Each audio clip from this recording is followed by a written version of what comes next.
Misteri SMK Tarakanita 1, sekolah elit dengan rahasia gelap di baliknya. Ruang musik yang tidak pernah sunyi. SMK Tarakanita 1 di kawasan Jakarta Selatan terkenal sebagai sekolah unggulan. Gedungnya tinggi, cat putihnya bersih, dan suasananya selalu tertib. Dari luar, tidak ada yang aneh. Namun bagi sebagian siswa, terutama mereka yang sering pulang paling akhir, sekolah itu menyimpan sesuatu yang tidak bisa dijelaskan. Suatu sore, saat hujan turun deras dan petir menyambar, Rara dan teman-temannya terjebak di sekolah. Guru pembimbing sudah pulang lebih dulu karena rapat mendadak. Mereka bertiga memutuskan menunggu hujan reda di ruang musik lantai 3. Di ruangan itu terdapat piano tua yang sudah jarang dipakai. Piano itu sering disebut piano suster oleh siswa-siswi lama. Konon, dulu piano itu milik suster kepala sekolah saat sekolah ini masih dijalankan oleh biarawati Katolik. Sekitar pukul 6 lewat, lampu sempat berkedip. Hujan makin deras. Mereka bertiga duduk sambil memainkan lagu ringan untuk mengusir bosan. Saat lagu selesai, Rara mendengar denting lembut dari piano yang sama, padahal tidak ada yang menyentuhnya. Nisa tertawa gugup, mengira suara itu hanya gema. Tapi dia yakin ada yang menekan tuts. Rara mencoba menenangkan mereka. Ia berjalan ke arah piano dan membuka penutupnya. Semua tuts terlihat bersih, kecuali satu yang berdebu tebal. Rara menekan tuts itu. Tidak ada suara. Tapi dari belakang, terdengar lantunan nada yang sama seperti yang mereka mainkan barusan, tapi lebih pelan. Nada itu seperti dimainkan oleh seseorang yang tahu lagu mereka. Rara menatap kaca besar di depan ruang musik. Di pantulannya, ia melihat bayangan putih duduk di depan piano. Bayangan itu menunduk, lalu hilang seolah tertelan kegelapan. Ketiganya panik. Mereka berlari keluar ruangan dan bersembunyi di tangga darurat. Saat mereka turun ke lantai 2, tiba-tiba listrik padam total. Hanya cahaya petir yang menyambar dari luar jendela. Dari kejauhan, mereka mendengar suara langkah kaki berat, seperti sepatu hak rendah mengetuk lantai marmer. Suara itu teratur, menuju tangga tempat mereka bersembunyi. Rara memegang tangan Nisa erat-erat. Dia memeluk tasnya. Mereka tidak berani bergerak. Langkah itu berhenti tepat di depan tangga. Hening. Tidak ada siapa-siapa. Ketika mereka menengok ke bawah, hanya terlihat koridor kosong. Tapi di ujung lorong, pintu ruang musik perlahan terbuka sendiri. Dari dalam, samar terdengar alunan lagu paduan suara gereja. Keesokan paginya, Rara menceritakan kejadian itu pada Bu Erna, guru musik. Sang guru menatap Rara lama, lalu tersenyum tipis. Ia berkata, piano itu dulu dimainkan oleh Suster Maria. Beliau meninggal di ruang musik saat sedang berlatih sendirian. Rara terdiam. Ia tidak tahu harus percaya atau tidak. Selama beberapa minggu setelah kejadian itu, setiap kali lewat depan ruang musik, Rara selalu mendengar suara nada-nada lembut, padahal ruangannya terkunci. Beberapa siswa juga mulai membicarakan hal yang sama. Bahkan satpam sekolah mengaku sering mendengar nyanyian dari lantai 3 saat ronda malam. Suatu hari, Rara nekat kembali ke ruang musik bersama Nisa dan Dea. Mereka ingin memastikan apa yang sebenarnya terjadi. Mereka datang saat sore, ketika matahari mulai redup. Ruangan itu masih sama. Piano tua di sudut, kursi berbaris, dan bau kayu lama yang khas. Rara menekan beberapa tuts. Suara normal. Tidak ada yang aneh. Namun ketika mereka hendak pergi, dari arah belakang terdengar suara wanita berbisik. Latihan belum selesai. Ketiganya langsung berlari keluar. Rara menengok sebentar ke dalam. Ia melihat bayangan perempuan berpakaian putih, duduk di depan piano, memainkan lagu yang sama seperti malam hujan itu. Kali ini, Rara yakin ia tidak sedang berhalusinasi. Beberapa hari setelah itu, Rara mencari informasi tentang Suster Maria di arsip sekolah. Ia menemukan artikel lama di papan dokumentasi. Tertulis bahwa Suster Maria meninggal mendadak pada tahun 1987, karena serangan jantung saat latihan paduan suara untuk acara Natal. Sejak itu, ruang musik selalu dijaga ketat. Namun karena sekolah ingin mempertahankan kenangan, piano tua itu tidak pernah dibuang. Rara menyadari sesuatu. Lagu yang dimainkan malam itu adalah lagu Natal lama yang sama seperti yang diceritakan di arsip. Sejak saat itu, ia tidak pernah berani lagi berada di ruang musik sendirian setelah jam sekolah. Tapi setiap kali ia lewat di sana, ia masih bisa mendengar denting lembut, seperti suster yang masih ingin mengajar murid-muridnya bernyanyi.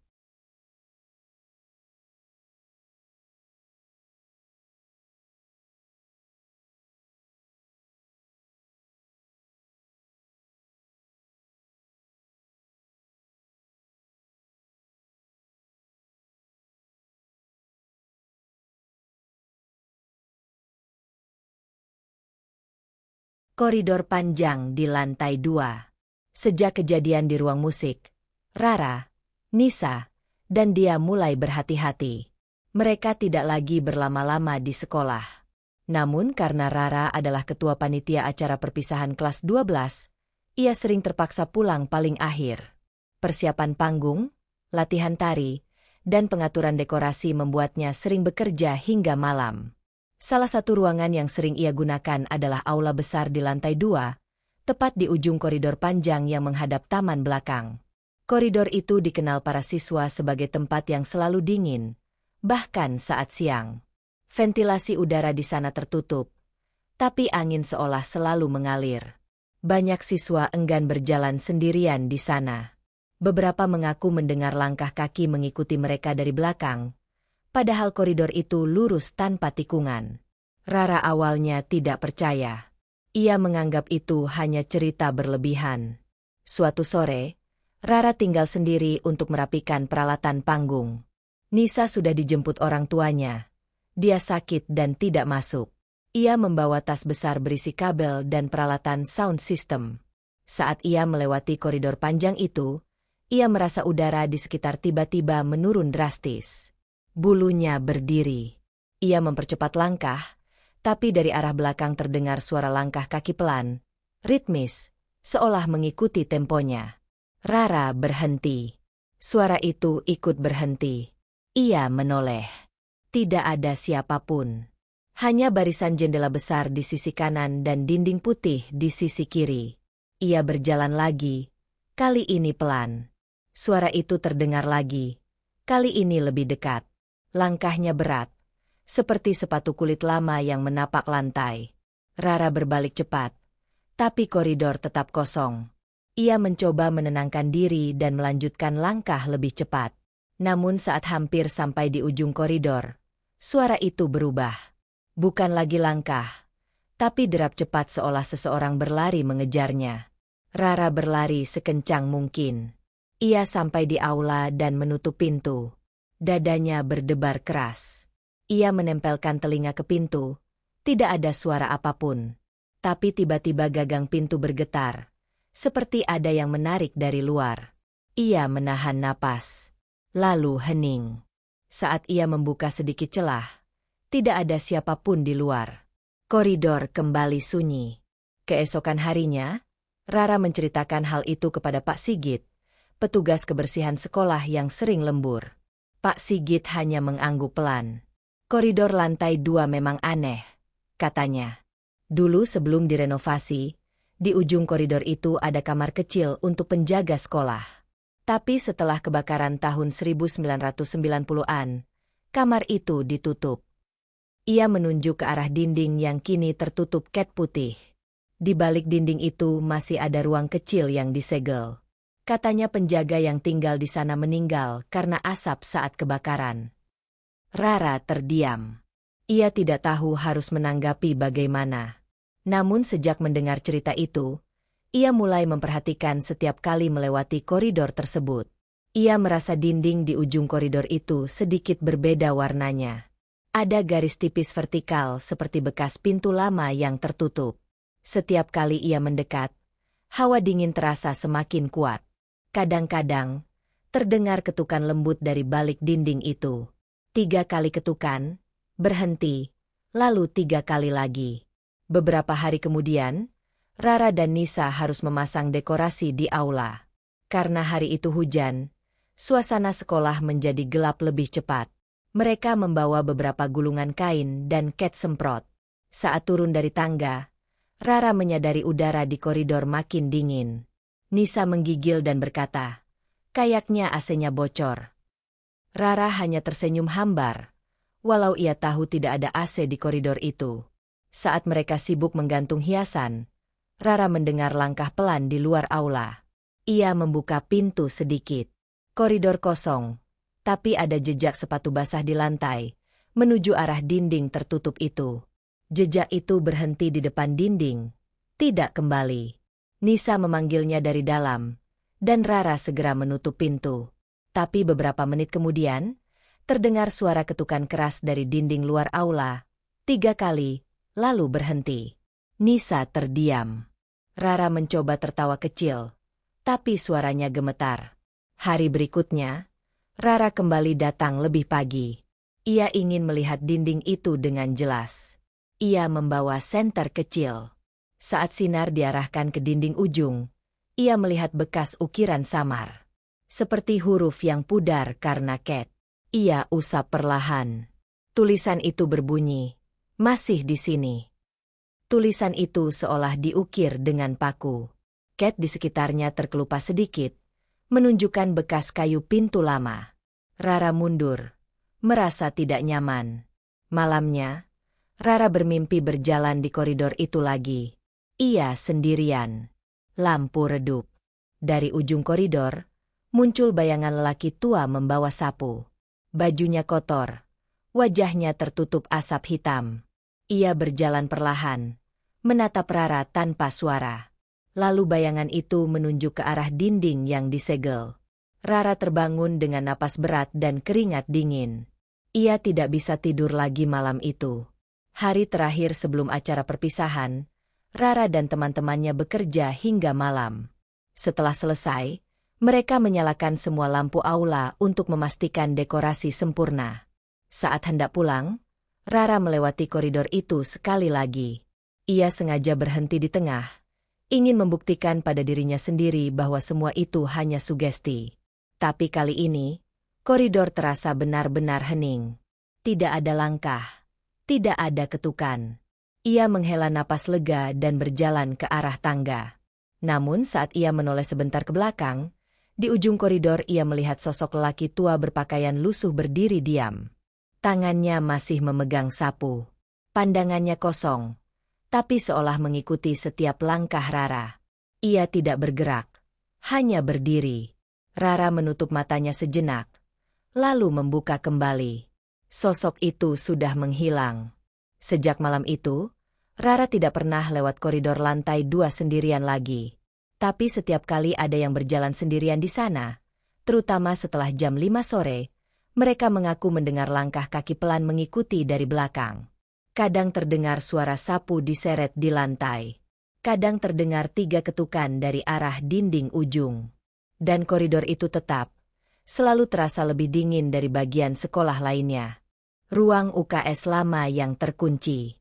Pagi itu, Rara mendapat tugas dari wakil kepala sekolah untuk memeriksa ruang-ruang yang tidak terpakai menjelang acara perpisahan.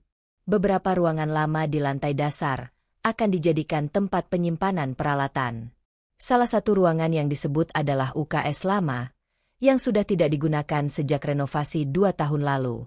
Sekolah kini memiliki UKS baru di sisi gedung belakang. Namun, ruang UKS lama masih ada, terkunci, dan jarang dibuka. Rara mengajak Nisa dan Dia untuk membantunya. Mereka membawa kunci cadangan dari tata usaha dan menuju koridor belakang. Koridor itu sepi. Hanya ada beberapa poster lama kegiatan sekolah yang warnanya sudah pudar. Pintu UKS berada di ujung, di samping tangga menuju gudang bawah tanah. Catnya mengelupas, dan kaca jendelanya buram karena debu tebal. Rara mencoba membuka pintu, tapi kuncinya macet. Setelah beberapa kali diputar, kunci berputar dengan suara klik kecil. Mereka mendorong pintu pelan. Aroma obat-obatan dan alkohol langsung menyeruak, bercampur debu dan bau lembab. Ruangan itu gelap, hanya diterangi cahaya kecil dari jendela tinggi. Di dalamnya masih ada tempat tidur pasien, lemari obat, dan tirai putih yang sudah menguning. Nisa menutup hidung.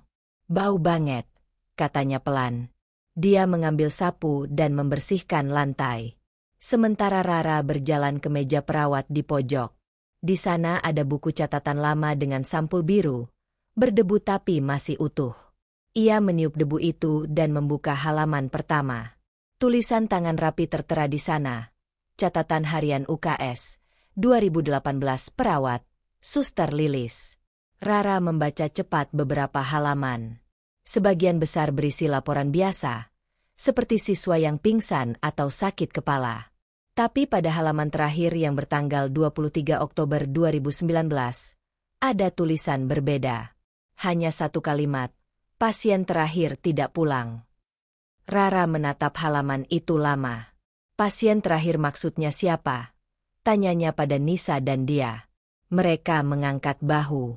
Rara mencoba membuka lemari obat, tapi pintunya terkunci juga.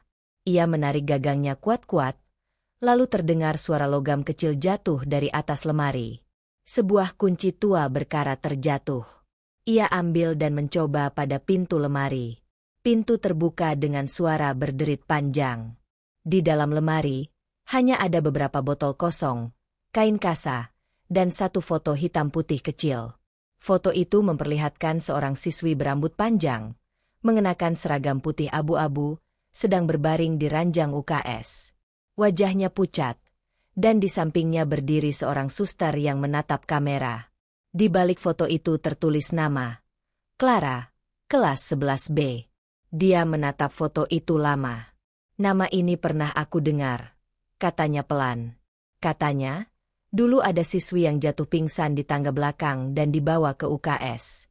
Tapi dia gak pernah balik ke kelas. Rara menelan ludah. "Kamu yakin?" Dia mengangguk. "Iya. Kakak kelasku yang dulu cerita. Tapi waktu itu aku pikir cuma gosip."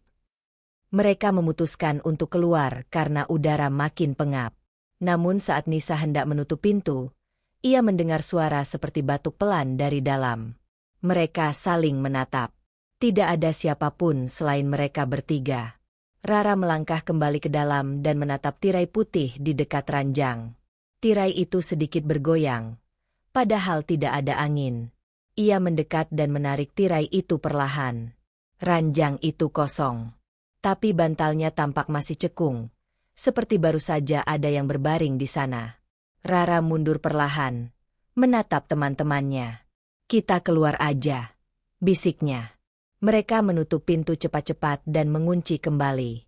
Siang itu, Rara tidak bisa fokus belajar. Pikiran tentang tulisan di buku catatan dan foto gadis bernama Clara terus menghantui.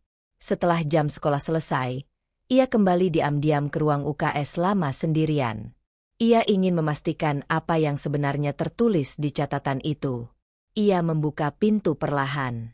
Ruangan itu terasa lebih dingin dari sebelumnya.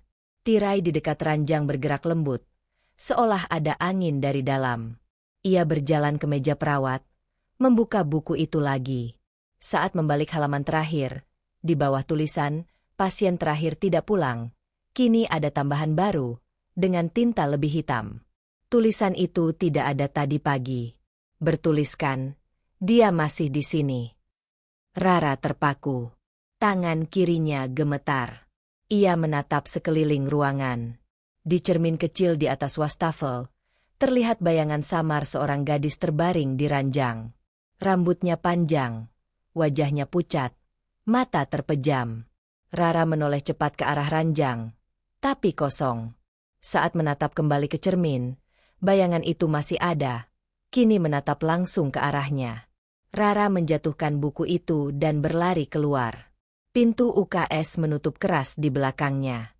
Dari dalam terdengar suara batuk pelan, lalu hening.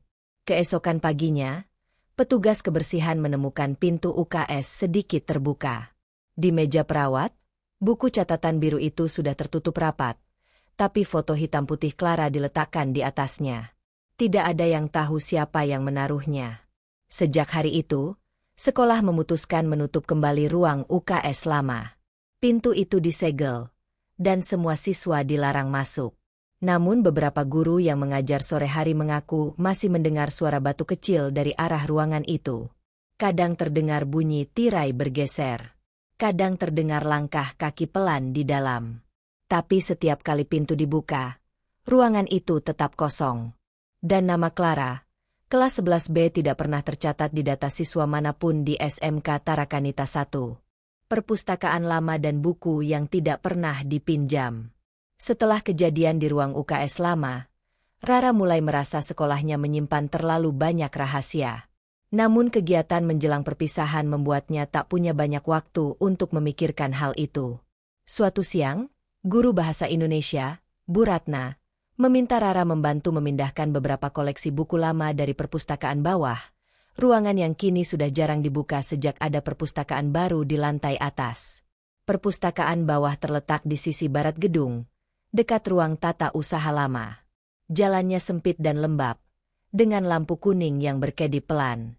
Banyak siswa bahkan tidak tahu ruangan itu masih ada. Rara membawa Nisa dan Dia untuk membantunya. Kunci diberikan langsung oleh Bu Ratna dengan pesan singkat. Hati-hati, rak-raknya sudah tua. Jangan buka kotak kayu di pojok. Mereka bertiga saling berpandangan. Tapi rasa penasaran Rara terlalu besar. Setelah membuka pintu, aroma kertas tua langsung menyeruak. Rak-rak kayu tinggi memenuhi ruangan, sebagian miring karena dimakan rayap. Di tengah ruangan ada meja besar dan 2 kursi rotan berdebu.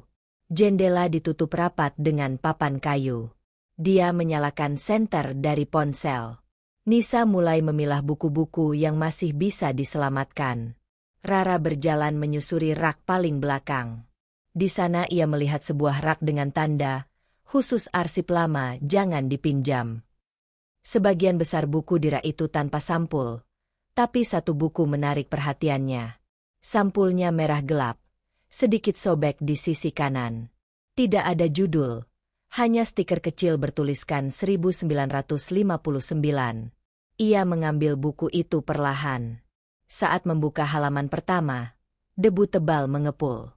Tulisan di dalamnya bukan huruf biasa, melainkan seperti campuran bahasa Latin dan tulisan tangan suster. Halaman ketiga berisi nama-nama siswa dengan angka di sampingnya. Sebagian besar nama sudah disilang, kecuali satu, Clara. Rara tertegun. Ia menunjukkan buku itu pada Nisa dan Dia. Nama ini muncul lagi, katanya pelan. Nisa menatapnya ragu. Mungkin cuma kebetulan. Tapi dia berkata, kita simpan dulu, nanti tanya Bu Ratna. Saat mereka hendak menutup rak, terdengar suara buku jatuh dari sisi lain ruangan. Nisa menjerit kecil. Mereka menoleh. Sebuah buku tebal jatuh dari rak tertinggi dan terbuka di lantai. Halamannya bergerak sendiri, seperti tertiup angin, padahal udara di ruangan itu diam. Rara mendekat perlahan dan melihat tulisan besar di halaman yang terbuka. Yang hilang, jangan dicari. Tiba-tiba lampu di atas mereka padam. Ruangan gelap total. Hanya senter Dea yang masih menyala redup. Suara kertas bergesekan terdengar dari segala arah, seperti banyak buku yang terbuka bersamaan. Nisa menahan napas. Dari balik rak, terdengar suara langkah pelan dan lembut, diikuti suara lirih perempuan membaca doa dalam bahasa asing. Suara itu mendekat. Rara menarik tangan teman-temannya. Mereka berlari keluar, tapi pintu yang tadi terbuka kini tertutup rapat. Mereka mendorong kuat-kuat, tapi pintu tidak bergerak. Suara doa semakin dekat, kini terdengar jelas seperti di belakang mereka. Senter Dea berkedip. Dalam cahaya singkat itu, Rara melihat sosok perempuan berpakaian putih berdiri di antara rak, memegang buku merah yang sama seperti di tangannya. Sosok itu menatap mereka, lalu menghilang dalam gelap. Pintu tiba-tiba terbuka dengan sendirinya. Mereka bertiga berlari keluar tanpa menoleh. Setelah sampai di lorong, lampu menyala kembali. Nafas mereka terengah.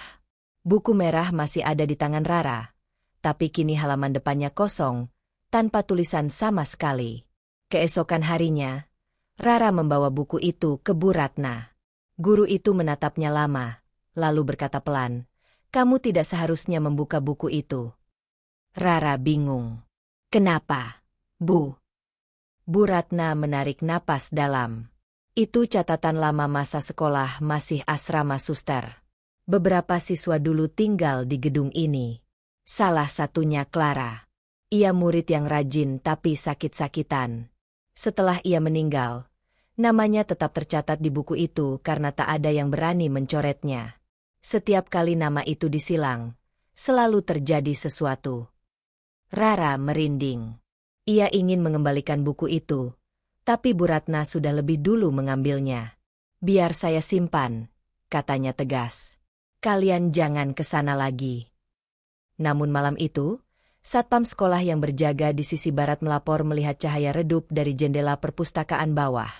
Ketika ia mendekat, terlihat bayangan perempuan berdiri di dalam, memegang buku merah dan menatap keluar.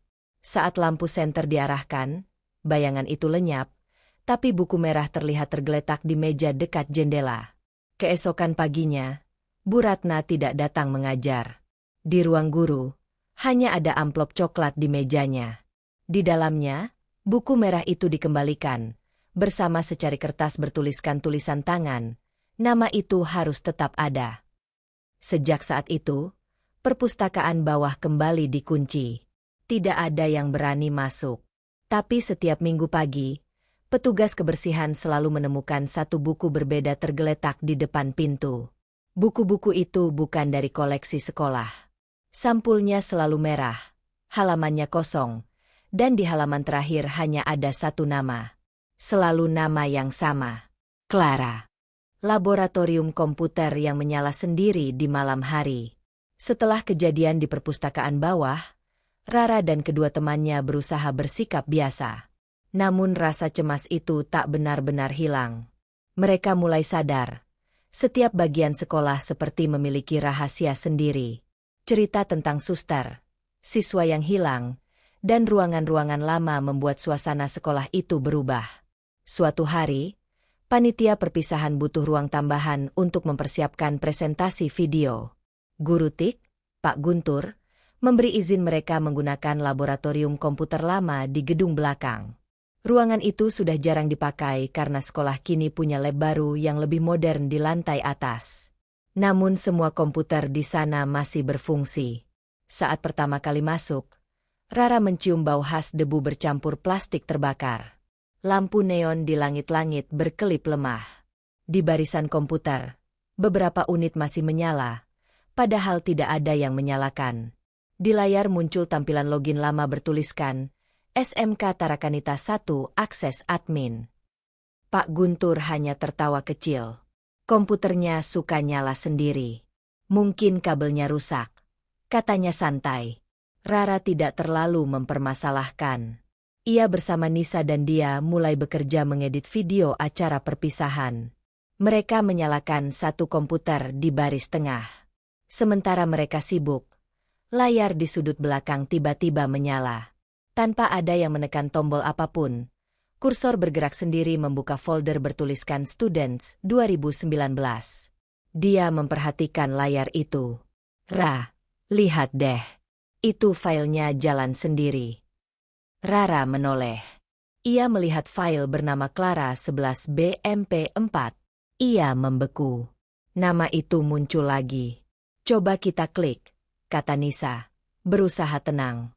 Mereka menatap layar yang kini menampilkan video pendek. Dalam video itu, terlihat suasana UKS lama. Seorang siswi berbaring di ranjang, dengan wajah pucat. Kamera bergetar, seolah direkam diam-diam. Di sudut frame tampak seseorang memakai seragam suster berdiri diam.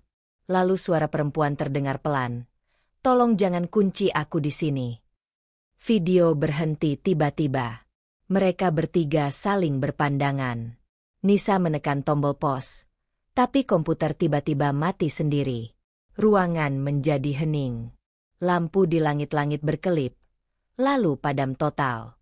Dia menyalakan senter ponselnya. Dari arah belakang, terdengar bunyi keyboard ditekan cepat, seperti seseorang sedang mengetik. Mereka menoleh. Semua layar komputer di baris belakang menyala bersamaan.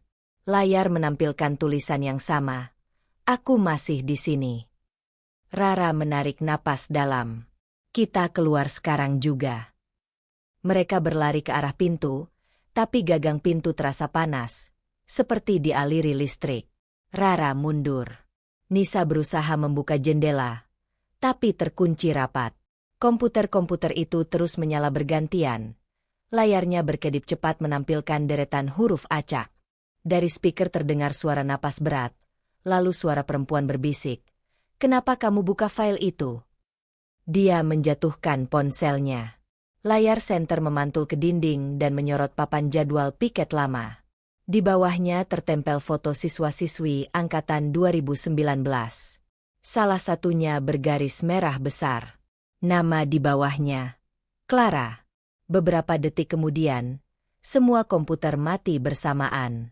Hening. Pintu terbuka perlahan dengan sendirinya. Mereka bertiga keluar tanpa bicara satu kata pun. Keesokan paginya, mereka melapor ke Pak Guntur. Guru itu tampak bingung. Tidak mungkin, katanya. Semua komputer di lab lama sudah dicabut kabelnya sejak seminggu lalu. Ia membawa mereka ke ruangan itu. Benar, colokan listrik di dinding dicabut rapi. Semua monitor mati, bahkan tidak ada kabel tersisa. Tapi di meja tengah, salah satu keyboard masih panas, seperti baru dipakai. Rara menatap layar monitor yang hitam. Di sudut bawah, terlihat cahaya kecil berkedip. Ia mendekat. Di layar, tulisan muncul perlahan seperti diketik dari dalam sistem. Terima kasih sudah menonton. Rara langsung mundur. Pak Guntur mencoba menekan tombol power, tapi layar tak bisa dimatikan. Tulisan itu terus berulang, kemudian berganti, aku tunggu di ruang musik. Rara menahan napas. Ia menatap Nisa dan dia. Mereka tahu kemana arah pesan itu menunjuk. Ruang musik tempat semuanya bermula. Sejak hari itu, laboratorium komputer lama dikunci. Tidak ada yang diizinkan masuk. Tapi setiap malam, satpam yang berjaga di belakang sekolah sering melihat cahaya biru berkedip dari jendela lab. Kadang terdengar suara keyboard ditekan. Kadang terdengar suara perempuan tertawa pelan. Beberapa siswa yang nekat mendekat mengaku melihat bayangan perempuan duduk di depan komputer, menatap layar dengan tenang. Di refleksi monitor, wajahnya tampak pucat dan kosong, seperti seseorang yang sudah lama menunggu. Dan di layar komputer utama, selalu muncul tulisan yang sama, berulang-ulang tanpa henti. Aku masih di sini. Ruang ganti seragam yang selalu terkunci dari dalam. Setelah kejadian di laboratorium komputer, Rara merasa semuanya semakin tidak masuk akal. Nama Clara terus muncul di tempat berbeda, seolah ingin menunjukkan sesuatu. Namun setiap kali mereka mencoba mencari penjelasan, selalu ada hal aneh yang terjadi. Pagi itu, sekolah sedang sibuk mempersiapkan lomba antar jurusan. Para siswi jurusan perhotelan termasuk Rara dan Nisa mendapat tugas menyiapkan kostum serta seragam praktik. Ruang ganti seragam yang mereka gunakan berada di sisi belakang gedung olahraga. Ruangan itu kecil, berdinding kayu, dan hanya memiliki satu pintu serta dua jendela kecil di atas. Biasanya ruang itu hanya digunakan siswi kelas 12 saat latihan praktik. Sejak awal, para siswi sering mengeluh bahwa ruang ganti itu aneh. Kadang dari luar terdengar suara orang berbicara, padahal di dalam kosong. Kadang pintunya tidak bisa dibuka, seperti dikunci dari dalam, meskipun tidak ada orang di sana. Satpam sekolah bahkan pernah membongkar gagang pintunya karena terkunci selama 2 hari tanpa alasan. Hari itu, Rara dan Nisa datang lebih awal untuk menata seragam. Dia menyusul belakangan karena ada tugas lain. Begitu membuka pintu, udara di dalam terasa lembab. Beberapa seragam tergantung rapi di gantungan, tapi ada satu seragam putih abu-abu yang bukan milik siapapun. Seragam itu tampak tua, warnanya kekuningan, dan di sakunya tersemat nama kecil yang dijahit tangan, Clara. Rara menatapnya lama. Kenapa selalu nama itu? Bisiknya. Nisa hanya menggeleng. Mungkin bekas siswa lama. Mereka mencoba mengabaikannya dan mulai menata baju. Namun tidak lama kemudian, pintu menutup sendiri dengan bunyi keras. Mereka berdua spontan menoleh. Rara mencoba membuka, tapi gagangnya tidak bergerak. Terkunci dari luar, katanya. Nisa mencoba membantu, tapi tidak bisa. Suasana di dalam mendadak berubah dingin. Cermin besar di dinding kanan mulai berembun, seolah ada udara dingin yang keluar dari baliknya. Di permukaan cermin, perlahan muncul tulisan seperti goresan jari. Jangan pakai bajuku. Nisa mundur sambil menutup mulut. Rara, lihat itu. Rara menatap cermin itu tanpa bergerak. Tulisan itu perlahan memudar, tapi dari pantulan cermin terlihat seseorang berdiri di belakang mereka, mengenakan seragam putih kekuningan yang sama seperti yang tergantung di gantungan. Sosok itu menunduk. Rambutnya menutupi wajah. Rara berbalik cepat, tapi ruangan kosong. Cermin itu bergetar pelan, lalu retak di bagian tengah. Dari luar, terdengar suara langkah cepat menuju pintu. Dia memanggil dari luar. Rara, kalian di dalam. Rara menjerit. Dia, buka pintunya. Tapi dari sisi luar, dia justru mendengar suara berbeda. Bukan suara Rara, melainkan suara perempuan yang berkata pelan, "Jangan ganggu aku." Dia panik. Ia memanggil Pak Satpam. Mereka berdua mencoba membuka pintu, tapi tidak bisa. Di dalam, Rara dan Nisa menutupi telinga mereka. Dari atap, terdengar suara langkah kaki berjalan perlahan. Kemudian gantungan baju di atas kepala mereka bergerak sendiri. Satu persatu seragam jatuh ke lantai. Seragam dengan nama Clara jatuh terakhir. Saat menyentuh lantai, dari arah belakang terdengar suara lirih seperti seseorang menangis. Tangisan itu pelan tapi terus-menerus, membuat bulu kuduk berdiri. Nisa memeluk Rara erat-erat. "Aku gak kuat lagi," katanya sambil menangis.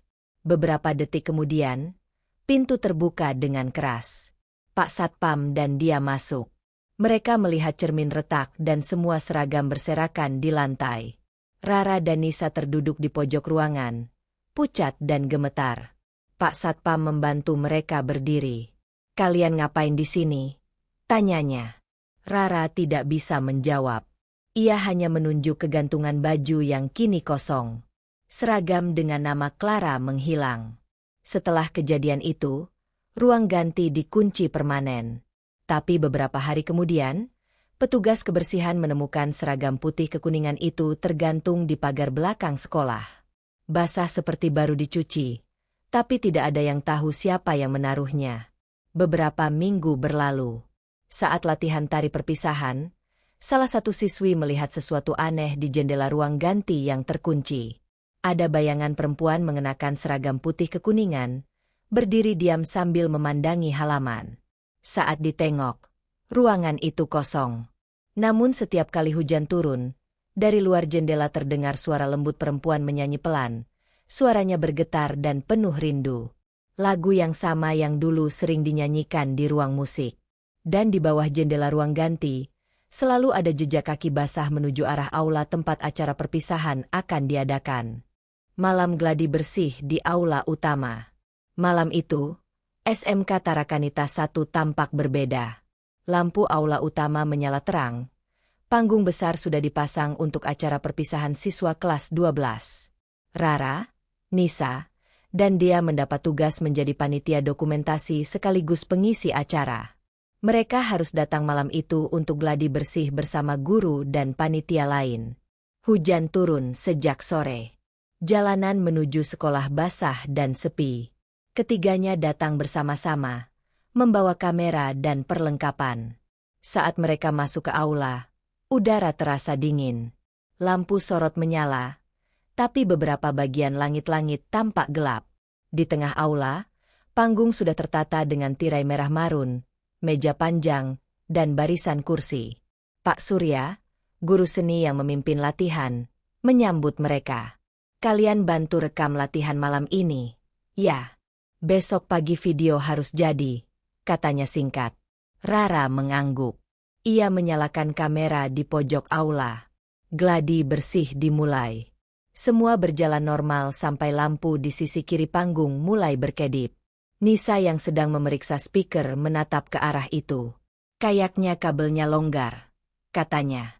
Tapi begitu ia mendekat, suara speaker mengeluarkan dengung keras, lalu mati total. Sudah, lanjut saja, ujar Pak Surya. Namun beberapa detik kemudian, dari pengeras suara terdengar suara lain.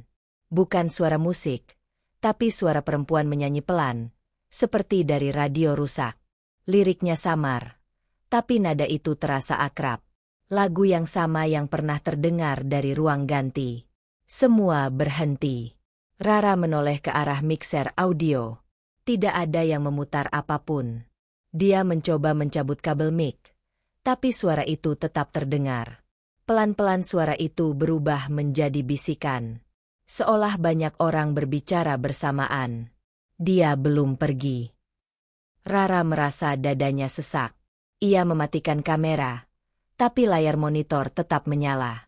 Di dalam rekaman terlihat seseorang berdiri di tengah panggung, mengenakan seragam putih kekuningan.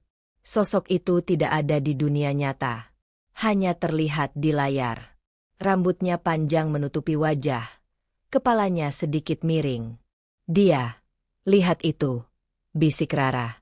Dia mendekat, menatap layar dengan mata membesar. Itu, bukan efek, kan? Lampu aula tiba-tiba padam. Gelap total. Hanya suara hujan di luar yang terdengar. Semua orang berteriak panik. Rara menyalakan senter dari ponselnya. Di ujung cahaya, tampak bayangan seseorang berdiri di belakang tirai merah. Tirai itu bergerak pelan, seperti ada angin dari dalam. Nisa berlari mendekat dan menarik tirai. Di belakangnya kosong. Tapi di lantai, ada genangan air kecil yang membentuk jejak kaki menuju tengah panggung. Dari arah speaker, terdengar lagi suara perempuan bernyanyi.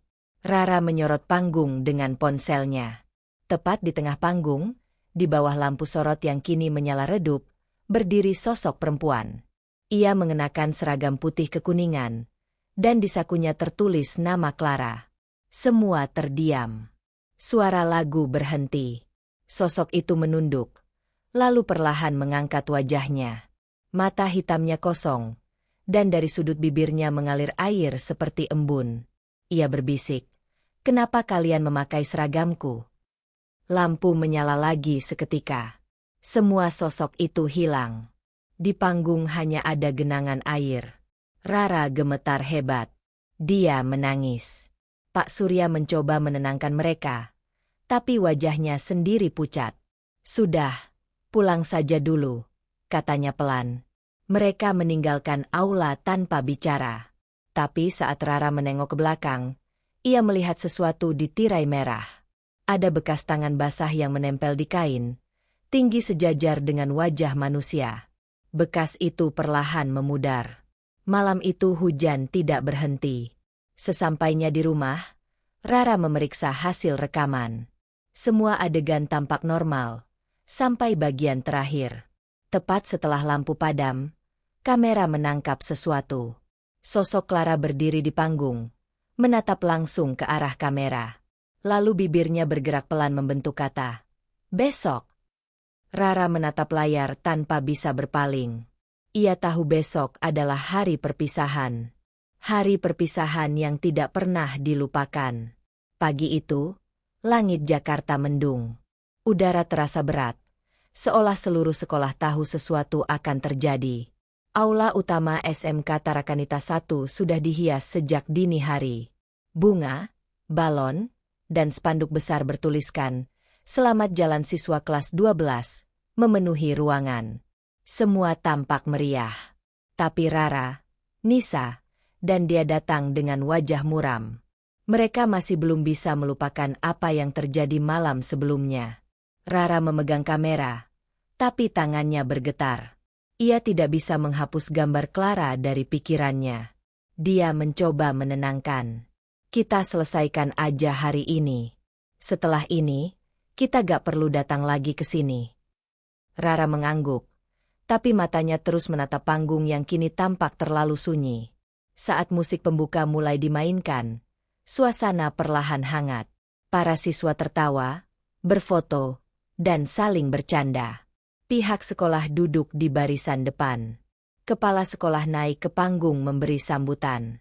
Semuanya berjalan normal sampai tiba giliran pertunjukan tari dari jurusan perhotelan, kelompok Nisa. Musik latar mulai mengalun. Nisa dan teman-temannya naik ke panggung dengan seragam putih baru. Namun begitu lampu sorot menyala, Rara yang merekam dari bawah panggung melihat sesuatu aneh. Di layar kameranya, jumlah penari bukan 6, tapi 7. Satu siswi di barisan belakang tampak mengenakan seragam putih kekuningan. Rambutnya panjang dan wajahnya menunduk. Gerakannya pelan, tapi mengikuti irama dengan sempurna. Dari mata normal, panggung hanya menampilkan 6 orang. Tapi kamera menunjukkan sosok tambahan itu dengan jelas. Rara menelan ludah. Ia tahu siapa itu. Tapi tidak mungkin menghentikan acara. Musik semakin cepat. Lampu tiba-tiba berkedip. Salah satu penari berteriak kecil lalu jatuh pingsan. Penonton panik. Musik berhenti mendadak. Dari speaker terdengar suara berdesis. Lalu lagu yang sama mulai terdengar lagi. Lagu yang pernah mereka dengar dari Ruang Ganti dan Malam Gladi Bersih. Suara perempuan menyanyi pelan, penuh rindu. Lampu aula padam. Terdengar suara kursi bergeser dan teriakan. Dalam gelap, Rara melihat kilatan di layar kameranya. Sosok Clara berdiri di tengah panggung, menatap ke arah penonton. Matanya hitam kosong, wajahnya basah. Suara mikrofon berdengung keras. Lalu terdengar suara lirih perempuan berbicara. Aku cuma mau ikut lulus. Lampu menyala kembali. Panggung kosong. Semua penari sudah turun. Tapi di lantai panggung ada genangan air berbentuk tapak kaki kecil yang berjalan ke arah tirai merah. Guru-guru menenangkan murid. Mengatakan itu hanya masalah teknis. Tapi suasana sudah berubah. Beberapa orang menangis. Dia mendekati Rara. Kamu lihat juga, kan? Rara mengangguk pelan. Dia gak mau dilupakan. Setelah acara selesai, kepala sekolah memerintahkan semua siswa segera pulang. Aula dikosongkan. Rara, Nisa, dan dia diam di koridor. Mereka masih bisa mendengar gema lagu yang pelan terdengar dari dalam aula, padahal semua alat sudah dimatikan. Malamnya, Rara menonton ulang rekaman perpisahan. Semua tampak normal hingga bagian akhir.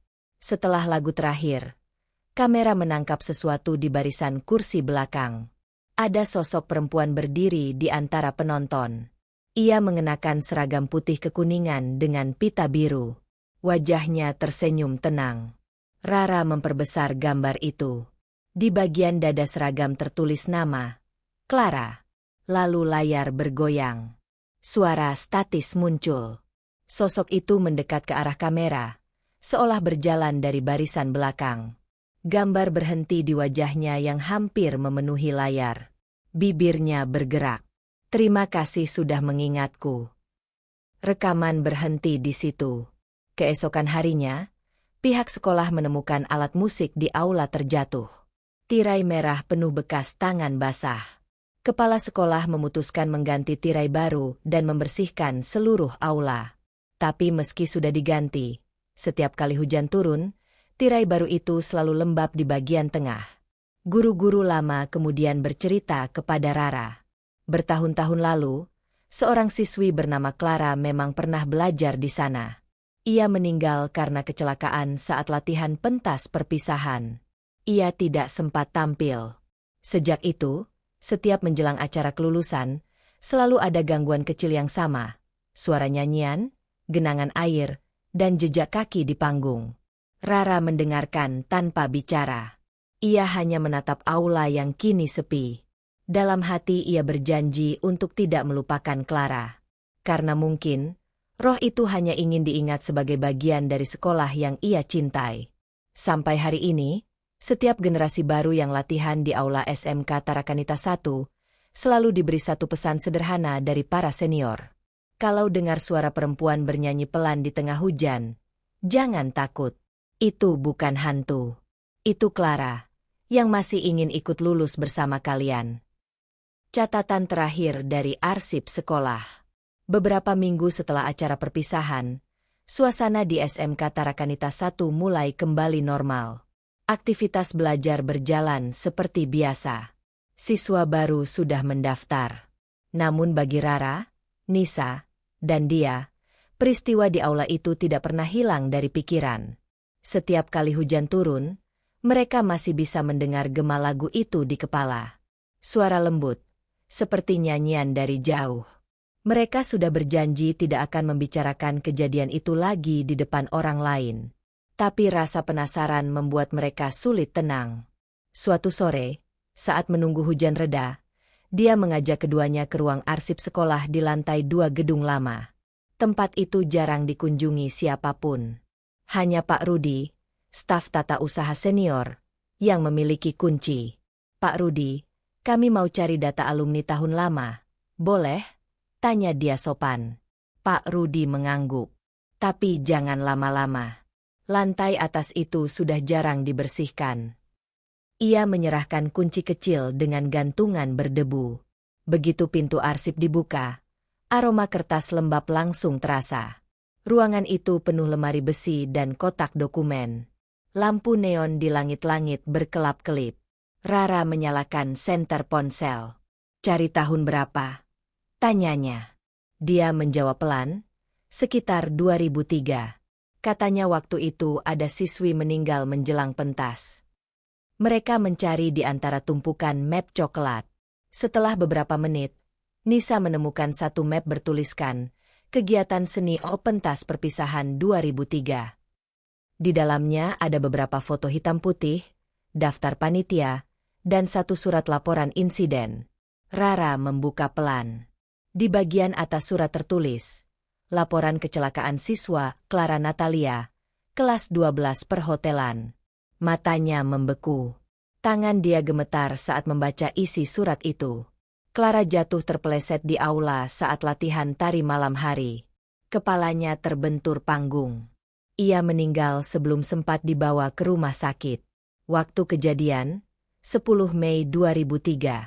Di bawah surat itu ada catatan kecil tulisan tangan, ruang ganti terkunci dari dalam, dan seragamnya hilang. Rara menarik napas panjang. Sama seperti kita, katanya pelan. Mereka melanjutkan membuka isi map. Di bagian bawah, ada sebuah amplop kuning. Di dalamnya tersimpan kaset pita kecil berlabel tulisan tangan. Untuk acara perpisahan, Clara. Nisa memutar kaset itu menggunakan tape lama yang masih tersimpan di pojok ruangan. Suara statis terdengar, lalu muncul suara perempuan menyanyi pelan. Suara yang sama yang selama ini mereka dengar. Lagu itu tidak menyeramkan. Justru lembut dan penuh emosi. Liriknya tentang perpisahan, tentang seseorang yang ingin diingat walau tidak bisa hadir di akhir. Rara menutup matanya. Air mata menetes tanpa disadari. Jadi itu lagu dia, bisiknya. Tiba-tiba, ruangan terasa dingin. Lampu neon berkelip lebih cepat. Dari jendela, hujan mulai turun lagi. Angin berhembus dari arah lemari arsip, membuat kertas-kertas beterbangan. Di antara suara angin dan gemuruh hujan, mereka mendengar suara lembut seseorang berkata, "Terima kasih." Dia mematikan tape. Suara itu berhenti. Hujan di luar pelan-pelan mereda. Rara memandangi kaset di tangannya. Ia tahu, ini yang dicari roh Clara selama ini. Lagu terakhirnya. Keesokan harinya, mereka menemui kepala sekolah dan menyerahkan kaset itu. Kepala sekolah mendengarkan dengan wajah serius. "Saya pernah dengar nama ini," katanya pelan. "Dulu kami tidak sempat memutar lagu ini di acara perpisahan. Sekarang saya rasa sudah waktunya." Seminggu kemudian, pihak sekolah mengadakan misa kecil di aula. Semua guru dan siswa hadir. Di tengah acara, kaset lagu Clara diputar untuk pertama kalinya secara resmi. Suara nyanyiannya mengisi seluruh ruangan. Tidak ada kejadian aneh. Tidak ada suara tambahan. Tidak ada jejak kaki basah. Hanya perasaan damai yang menyelimuti aula. Rara menatap panggung dengan mata berkaca-kaca. Dalam pantulan cermin di sisi aula, ia melihat sosok perempuan muda berdiri di belakang tirai merah, tersenyum tenang. Lalu perlahan menghilang. Sejak hari itu, tidak ada lagi kejadian misterius di SMK Tarakanita 1. Ruang ganti dibuka kembali. Cermin diganti baru. Aula digunakan seperti biasa. Tapi setiap kali hujan turun, beberapa siswa masih mengatakan mendengar suara lagu lembut dari kejauhan. Bukan lagu menakutkan. Hanya suara seseorang yang dulu tidak sempat lulus, tapi akhirnya bisa berpamitan dengan damai. Rara, Nisa, dan Dea tidak pernah menceritakan kisah itu ke publik. Tapi di antara mereka, ada satu keyakinan sederhana. Beberapa misteri tidak butuh dipecahkan. Cukup dipahami, agar yang tertinggal bisa tenang. Dan di SMK Tarakanita 1, nama Clara Natalia kini hidup kembali. Bukan sebagai arwah penasaran, tapi sebagai bagian dari sejarah sekolah yang tidak akan pernah dilupakan. Lagu yang tak pernah padam. Tahun-tahun berlalu. SMK Tarakanita 1 terus berkembang. Gedung lama direnovasi, aula diperluas, dan generasi baru datang silih berganti. Namun setiap musim hujan, suara lembut itu kadang masih terdengar dari kejauhan. Guru dan siswa sudah tidak takut lagi. Mereka percaya, itu hanyalah Clara yang menjaga sekolahnya. Rara, Nisa, dan dia kini telah lulus dan jarang kembali ke sana. Tapi setiap kali mendengar lagu perpisahan diputar di radio atau upacara kelulusan, mereka saling mengirim pesan singkat yang sama. Clara masih di sana. Dan di balik tirai merah aula itu, mungkin masih ada senyum tenang yang tak pernah benar-benar hilang.